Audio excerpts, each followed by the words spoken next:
आपकी प्रॉपर्टी में हम बात करेंगे रियल एस्टेट से जुड़े तमाम मुद्दों की, और इस चर्चा पर शामिल होने के लिए हमारे साथ हैं अमन अग्रवाल, डायरेक्टर केवी डेवलपर्स प्राइवेट लिमिटेड, और साथ में आपकी अगर कोई ज्योतिषीय क्वेरी है तो उसका जवाब देने के लिए जाने माने ज्योतिषाचार्य पंडित सुरेश कौशल जी भी हमारे साथ स्टूडियो में मौजूद रहेंगे। आप दोनों का बहुत बहुत स्वागत है।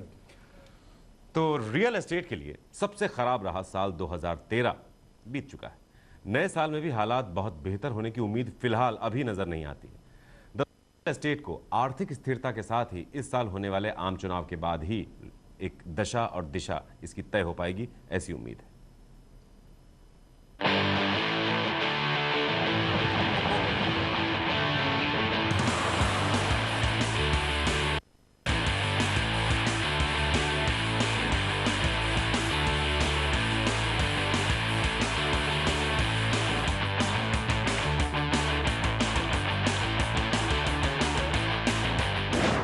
घर खरीदने का है शानदार मौका।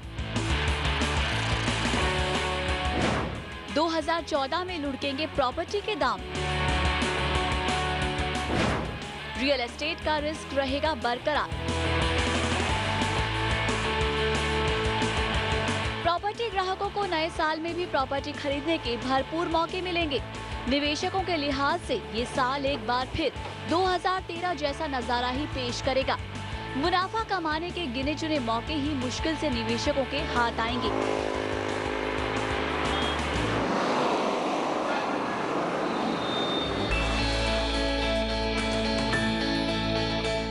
यानी कुल मिलाकर बाजी एंड यूजर्स के हाथ ही लगने वाली है। इसका मतलब ये हुआ कि आप बगैर किसी हड़बड़ी के आराम से प्रॉपर्टी का चुनाव कर सकते हैं। कीमतों में बढ़ोतरी की कोई संभावना नहीं है। उल्टे बिना बिके मकानों की बढ़ती संख्या से कीमतों पर दबाव बढ़ता जा रहा है। हालांकि डेवलपर्स नए साल से बहुत सारी उम्मीदें लगाए बैठे हैं। 2014 में पहली बात तो जो 2014 में इलेक्शन है, इलेक्शन से पहले जो मार्केट है बहुत ज़्यादा मुझे नहीं लग रही है कि बहुत ज़्यादा बूस्ट होगी। लेकिन जो सेल है अगर हम देखें तो पिछले महीने और नवंबर और दिसंबर में सेल थोड़ी सी मार्केट डाउन गई। पिछले साल भी डाउन थी, तो मेरा मार्केट थोड़ी सी बूस्टअप, थोड़ा सा मार्केट पुश होगा जनवरी फरवरी मार्च में, लेकिन बहुत ज़्यादा नहीं होगा अभी। दरअसल रियल एस्टेट को मुश्किल में डालने वाले कुछ मुद्दे अब भी बरकरार हैं। राजनीतिक अस्थिरता, नकदी संकट, ऊंची ब्याज दरें और कमजोर सेंटीमेंट से रियल एस्टेट बुरी तरह जूझ रहा है। रॉयटर्स की रिपोर्ट में भी दिल्ली मुंबई के रियल एस्टेट मार्केट को ओवरप्राइस्ड करार दिया गया है। इस रिपोर्ट के मुताबिक रियल एस्टेट में बढ़ोतरी की दर कंज्यूमर इन्फ्लेशन से भी कम होगी, यानी कीमतों में अप्रत्यक्ष तौर पर कमी आएगी। डेवलपर्स रॉयटर्स की रिपोर्ट से इत्तेफाक तो रखते हैं, लेकिन साथ ही भरोसा भी रखते हैं कि महंगाई दर में कमी होगी। देखिए, रिपोर्ट जो उन्होंने दिया है ग्रोथ का वो बिल्कुल सही है।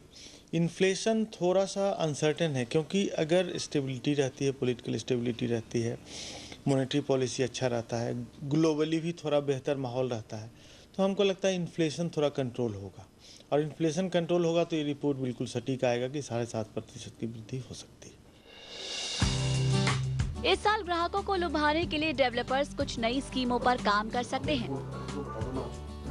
उम्मीद है कि ग्राहकों को लुभाने के लिए थीम बेस्ड प्रोजेक्ट्स की भरमार 2014 में दिखाई देगी, जिससे नएपन की तलाश करने वाले ग्राहक घर खरीदने का फैसला कर सके। सेलिब्रिटी एंडोर्समेंट का चलन 2014 में और तेजी से पकड़ेगा, जिससे ग्राहकों को घर खरीदने के लिए लुभाए जा सके। लेकिन सबसे बड़ा दाव 2008-2009 की मंदी के बाद आए अफोर्डेबल प्रोजेक्ट्स के वापसी का होगा। इस तरह के प्रोजेक्ट्स ही मंदी के दौर में रियल एस्टेट सेक्टर को चला रहे हैं और आगे भी इन्हीं पर सारा दारोमदार होगा। रियल एस्टेट में सुधार के संकेत 2014 में दिखाई दे रहे हैं। वैसे चुनाव के बाद स्थिर सरकार बनने पर ही तय हो पाएगा कि रियल एस्टेट का रुख कैसा रहेगा।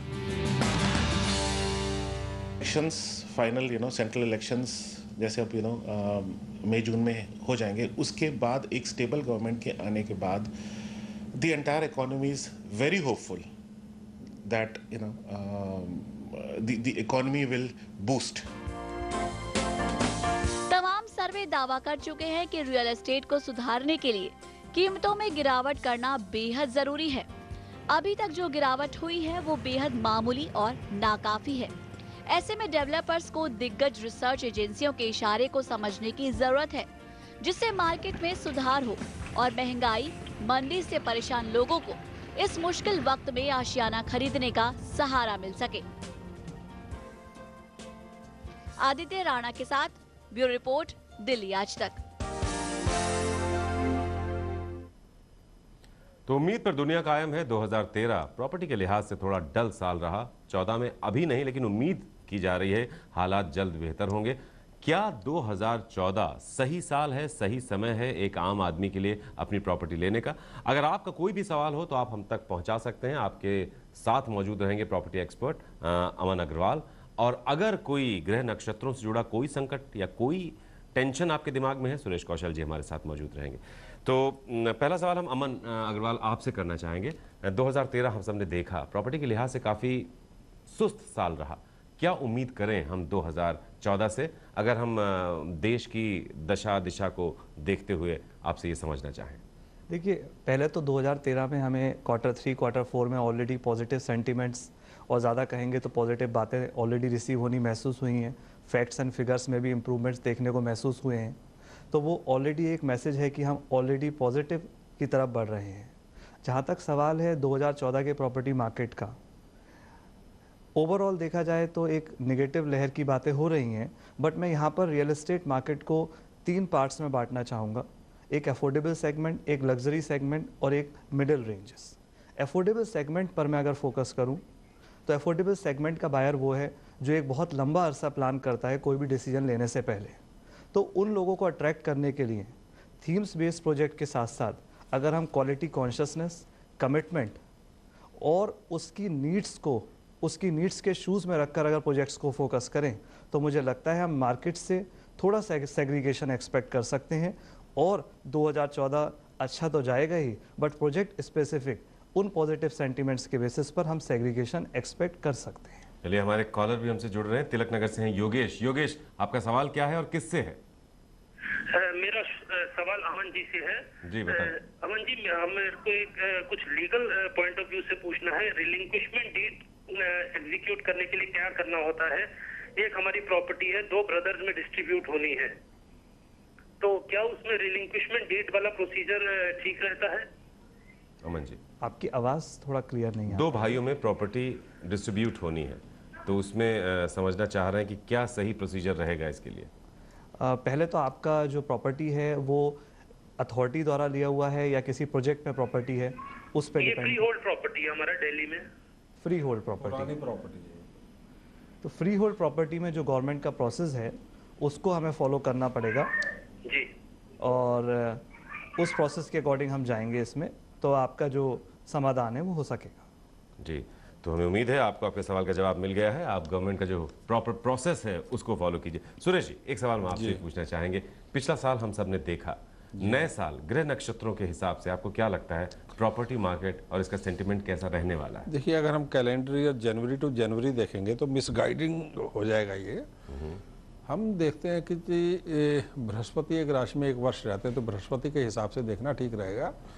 देश की जो कुंडली है उसके अनुरूप यदि चलते हैं तो जैसे आज के फिगर्स आए हैं, विकास दर जो है इस वर्ष की सबसे गिरी हुई आज ही अखबार में आया है, 2% के आसपास, 2-2.5% के आसपास की है। तो ये जबकि नया वर्ष शुरू हो चुका है, तो 2 जुलाई 2013 से और 19 जून 2014 के बीच में बृहस्पति का जो भ्रमण है देश के लिए आर्थिक रूप से देखा जाए तो बहुत अच्छा नहीं है। ये एक डेफिसिट फाइनेंसिंग ईयर जिसको कह सकते हैं वो है। तो अभी जो है ये समय मेरे हिसाब से जून तक कैसे चलेगा।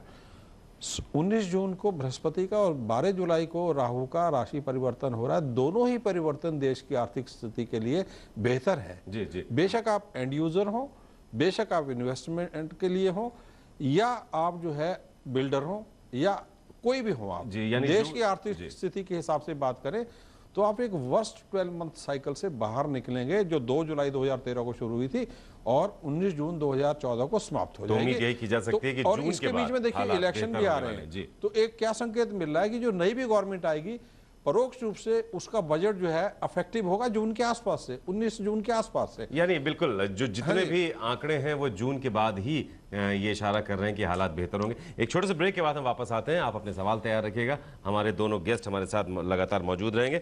हम समझने की कोशिश करेंगे कि आखिर कब तक एक आम आदमी के लिहाज से इन्वेस्टमेंट का सही मौका उसको मिल पाएगा, प्रॉपर्टी मार्केट कैसी रहने वाली है। आपके सवालों के जवाब के लिए एक्सपर्ट रहेंगे आपके साथ एक ब्रेक के बाद।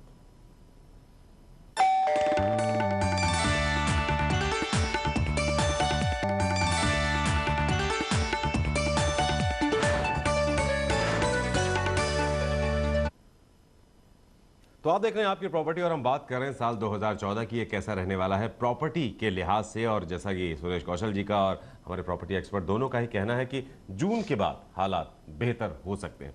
खैर, हमारे एक कॉलर हमसे जुड़ रहे हैं, सुरेंद्र हैं नोएडा से। जी सुरेंद्र, अपना सवाल पूछिए।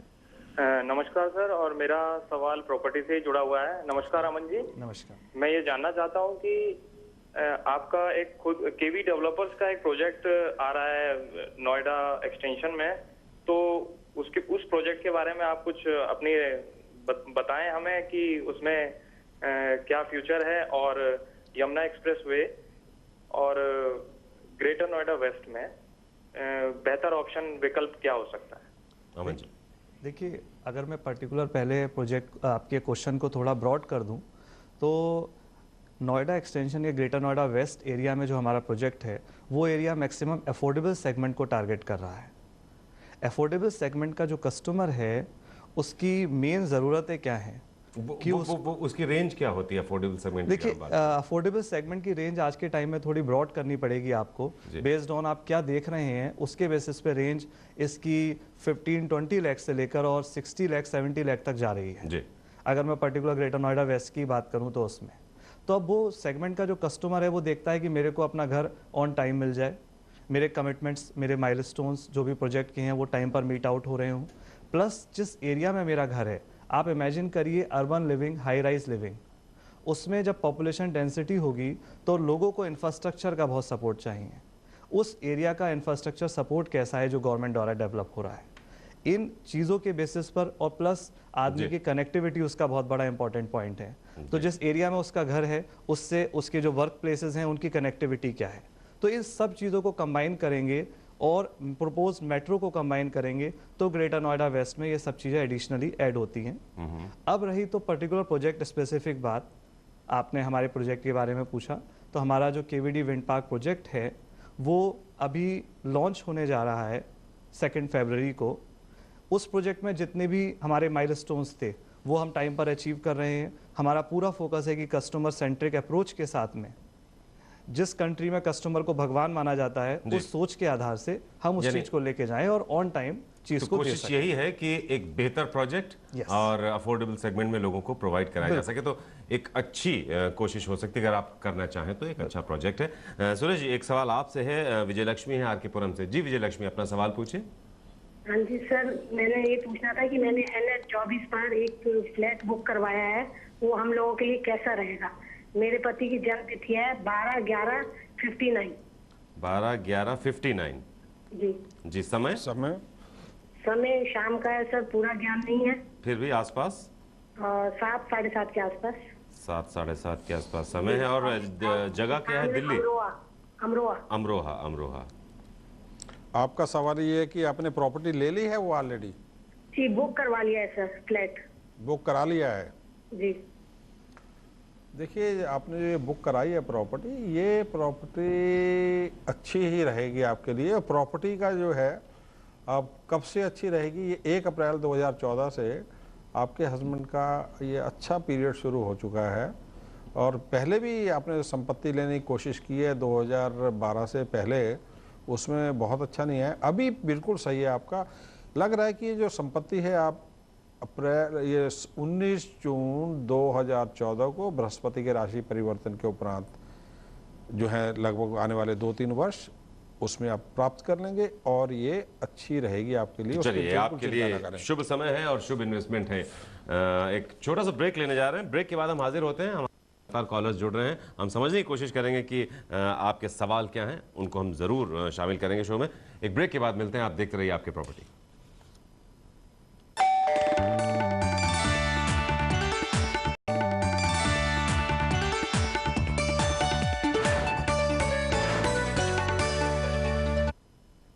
आप देख रहे हैं आपकी प्रॉपर्टी। ज्योतिषाचार्य सुरेश कौशल जी और प्रॉपर्टी एक्सपर्ट अमन अग्रवाल हमारे साथ मौजूद हैं। सवाल हमारे पास आ रहा है रचना का नॉर्थ कैंपस से। जी रचना, अपना सवाल पूछिए।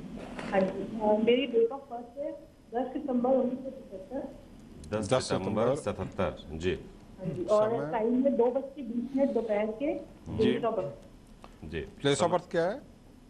10 सितंबर 1975। नहीं, जगह कौन सी है? पैदाइश आपकी? जगह दिल्ली। दिल्ली। सवाल पूछना चाह रहे हैं? मेरा सवाल है कि मैं जब भी प्रॉपर्टी लेती हूँ उसमें कोई ना कोई डिस्प्यूट आ जाता है या वो लॉस में बेचनी पड़ती है, और वो हमेशा वेस्ट दिशा की, मतलब मैंने हमेशा लिया और वो उसमें मुझे हमेशा यही प्रॉब्लम आती है। तो मैं ऐसा क्या करूँ कि एक तो डिस्प्यूट ना हो और कौन सी दिशा में मेरे को सूट करेगी प्रॉपर्टी? देखिए, दिशा जो है आपके लिए उत्तर पश्चिम की जो दिशा है वो है, नॉर्थ वेस्ट की दिशा है, उसमें प्रॉपर्टी लें, उसमें डिस्प्यूट नहीं आएगा। दूसरे, मंगलवार के दिन और शुक्रवार के दिन प्रॉपर्टी जो है उसमें एंटर ना करें, गृह प्रवेश ना करें, उससे बचने के लिए। तीसरी जो चीज़ ये है कि मंगल आपका जैसे धन लग्न की कुंडली, मंगलवार, बृहस्पतिवार और बुधवार 3 दिन परिवार में नॉनवेज बंद करें। चौथी जो चीज़ है ये है एक पीला पुखराज और माणिक्य धारण करें। उसके बाद जो है आपको कोई भी समस्या नहीं आएगी। याद रखें कि आपको सिर्फ जो है ये प्रॉपर्टी की नहीं, किसी भी लीगल प्रॉब्लम से 2000 से लेकर 2020 तक बचना है। शुक्र महादशा चल रही है, बार बार ग्रह आपको फंसाने की कोशिश करता है किसी न किसी कोर्ट केस में। यहाँ पे संपत्ति का इशू बन रहा है, इसलिए पीला पुखराज धारण करें। और भगवान कृष्ण का एक मंत्र है, ओम नमः भगवते वासुदेवाय। रोज सुबह कम से कम जो है 5 मिनट उसका जाप करके फिर घर से निकले, आप इन समस्याओं से मुक्ति प्राप्त करेंगे। चलिए अमन जी, एक सवाल हम आपसे पूछना चाहते हैं कि इस समय 2014 को मद्देनजर रखते हुए एक इन्वेस्टर के लिए या एक बायर के लिए कौन कौन सी चीजें हैं जो उसको दिमाग में रखनी चाहिए किसी भी नए लॉन्च को लेकर? देखिए, मैं फिर से ये सवाल आपका एक मास पब्लिक के लिए इसको मॉडिफाई करूंगा अफोर्डेबल सेगमेंट्स के ऊपर। मेरे ख्याल से नए लॉन्चेस की जहाँ तक सवाल है, उनमें प्रोजेक्ट पर जो प्रपोज्ड कमिटमेंट्स हैं, वो कमिटमेंट्स जिस कंपनी के द्वारा, जो प्रोजेक्ट से जुड़ी हुई कंपनी है उनके द्वारा किए जा रहे हैं, उसके बारे में पूरी वर्किंग, और प्रोजेक्ट पर प्रोजेक्ट के एरिया जो नेबरिंग एरियाज़ हैं उनमें प्रपोज डेवलपमेंट के ऊपर पूरी वर्किंग, और जो प्रोजेक्ट है उसमें टेक्निकल स्पेसिफिकेशंस उनके मुताबिक होनी चाहिए, उसके ऊपर पूरी वर्किंग अगर करी जाए तो नए लॉन्चेस में निवेश का एक अच्छा डिसीजन हो सकता है। इसी बात को एक्सटेंड करते हुए मैं एम्फेसाइज करूंगा कि देखिए, नए लॉन्चेस का मेन उद्देश्य है कि वो जो टाइम से डिलीवरी है और जो कमिटमेंट लेवल्स हैं उनमें वो पूरा हो। तो उन चीज़ों का आप विशेष ध्यान रखें नए लॉन्चेस की तरफ टारगेट। सुरेश जी, नए लॉन्चेस में एस्ट्रोलॉजिकली क्या देखना चाहिए हमें 2014 में? देखिए, मैं आपने नए लॉन्च का किया, मैं जरा पुराने लॉन्च की बात कर लूं पहले, छोटा सा लूंगा। देखिए, कुछ जो लॉन्चेस जो 2009 के बाद हैं उनमें अभी संपत्ति बिकी नहीं है, हाफ कंप्लीट है, कई कुछ है। सडनली जून के बाद में ये प्रॉपर्टीज कंप्लीट होती हैं और उसके बाद में अफोर्डेबल या किसी भी रेंज में जब बायर खरीदता है, ध्यान रखें कि कितनी संपत्ति कितने समय तक वो अनअटेंडेड खड़ी रही है, स्ट्रक्चर कितने दिन तक खड़ा रहा है, क्योंकि लोहा, सीमेंट इत्यादि की क्वालिटी 3-4 साल जो है, यदि आप किसी घर में नहीं रहते हैं तो उसमें जो इरोजन होता है, हवा से, पानी से एक्सपोज्ड हो जाता है, एक्सपोज जो प्रॉपर्टी है उसको लेते हुए ध्यान रखें। और जहां तक नए लॉन्चेस का सवाल आता है, हमेशा ध्यान रखें, जून के बाद विशेष करके ध्यान रखें कि जिस बिल्डर से आप ले रहे हैं उसका पुराना ट्रैक रिकॉर्ड क्या है, कितनी प्रॉपर्टीज कंप्लीट कर चुका है, ऑन ड्राइंग बोर्ड यदि प्रॉपर्टी है तो कितनी भी अच्छी रेपुटेशन है, जरा संभल कर ही लीजिएगा, उसका पूरा बैकग्राउंड चेक करके लीजिए। जो भी कानूनी नुक्ते हैं आप बैंकर से, किसी से भी, उसका जो वकील आजकल जो है संपत्ति का बैकग्राउंड चेक करते हैं, सारा करा के तब लें उसको। चलिए, दोनों की राय ये है कि एक बार कंपनी का पुराना ट्रैक रिकॉर्ड देख लें तो बेहतर रहेगा आपके लिए। तो बहुत बहुत शुक्रिया आप दोनों का स्टूडियो में आने के लिए और इस अहम चर्चा में हिस्सा लेने के लिए। वक्त छोटे से ब्रेक आए, हाजिर होते हैं, आप देखते रहिए दिल्ली आज तक।